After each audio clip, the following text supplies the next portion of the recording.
राजीव रंजन ने इस दौरान प्रियंका गांधी और अखिलेश यादव के जातिगत जनगणना वाले बयान पर भी पलटवार किया और राजनीति करने का आरोप भी लगाया। अपनी गद्दी बचाने के लिए और अपने स्वार्थ की सिद्धि के लिए इन लोगों ने संविधान का किया। आरक्षण की बात कर रहे हैं। कांग्रेस नकारात्मक प्रचार करके हरियाणा में, महाराष्ट्र में घूम घूम के प्रचार कर रही थी कि नरेंद्र मोदी जी आरक्षण समाप्त कर दें। अरे भाई, नरेंद्र मोदी जी ने तो सब दिन कहा और ताल ठोक के कहा है कि आरक्षण नहीं समाप्त होगा। नरेंद्र मोदी जब तक है तब तक आरक्षण समाप्त नहीं होगा। आप कौन सा नकारात्मक प्रचार कर रहे हैं? आपने क्या किया? आपके पूर्वज ने क्या कहा था? आपके पूर्वज ने क्या कहा था? डॉक्टर अंबेडकर ने कहा है संविधान के निर्माण के समय, आरक्षण बैसाखी नहीं सहारा, और वह एक सहारा है उन वर्गों के लिए जो दलित हैं, पिछड़े हैं, उनके उन वर्गों के लिए एक सहारा है।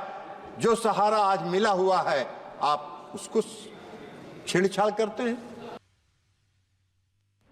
वहीं राज्यसभा की बात करें तो राज्यसभा का सत्र काफी हंगामेदार रहा। इस दौरान दोनों पक्षों की ओर से तीखी जुबानी जंग देखने को मिली। राज्यसभा में सभापति जगदीप धनखड़ ने सत्र की शुरुआत राज्यसभा सांसद डॉक्टर शरफराज अहमद को आगामी जन्मदिन की शुभकामनाएं देके की। तो इसलिए ये अब अभी चर्चा कर रही थी, बोल रही थी जाति गणना पर। जरा जातीय गणना पर चले गए।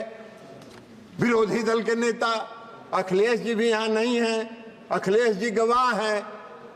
INDIA की मीटिंग हो रही थी बंबई में, मैं बेंगलुरु में, सवाल उठा कि जातीय जनगणना पर प्रस्ताव पारित करिए। ये मुंह में टेप लगा के बैठे हुए थे, मुंह में टेप लगा के बैठे हुए थे। मैं भी उसमें था। तो इनकी कथनी और करनी में यही फर्क है। ये अपने राजनीतिक इस्तेमाल के लिए नारा और अपने फायदे के लिए नारा के रूप में इस्तेमाल करते हैं। शांतिपूर्ण सत्र की शुरुआत होने की कुछ ही देर बाद सदन में एक बार फिर हंगामे का दौर शुरू हुआ। इसे लेकर बीजेपी सांसद नीरज शेखर ने विपक्ष पर निशाना भी साधा और सभापति पर की गई व्यक्तिगत टिप्पणी को लेकर नाराजगी जाहिर की। हरियाणा में हुआ, महाराष्ट्र में हुआ, और आने वाले समय में इस देश का किसान, इस देश का ओबीसी कभी आपको माफ नहीं करेगा। सभापति जी, मैं व्यक्तिगत रूप से बहुत पीड़ित हूं, और न केवल मैं पीड़ित हूं, बस इस देश का हर एक नागरिक पीड़ित है। जो टिप्पणी आज हो रही है, आज मैं देख रहा हूं हर बात पे अभी भी टिप्पणी कर रहे हैं आपके ऊपर। ये लोग आज तक समझे नहीं कि इस देश के लोग क्या चाहते हैं।